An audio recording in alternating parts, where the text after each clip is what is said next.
Hello and welcome back to another video. This problem, Maria is planning on renting a boat, which costs $60 per hour, and she has to pay for a water safety course that costs $10 that she has to do before she can even rent the boat.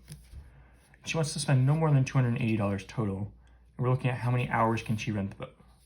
Well, if she has $280 total, the amount she can rent the boat is 280 minus 10, right? Because she has to spend 10 on the safety course, and then the rest she can spend on the rental. So 280 minus 10 is 270.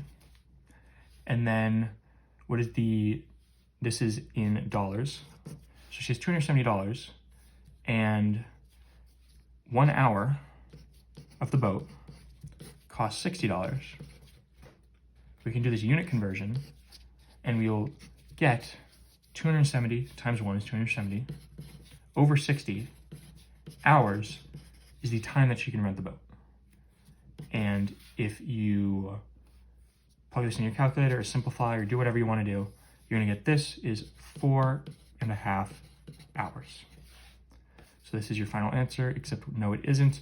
The boat rental is only available for a whole number of hours, so she can either rent it for 4 and 5, or 5. She has enough money for 4, she doesn't have enough for 5, so 4 is going to be your final answer. As always, thank you for liking and subscribing, and I'll see you in the next video.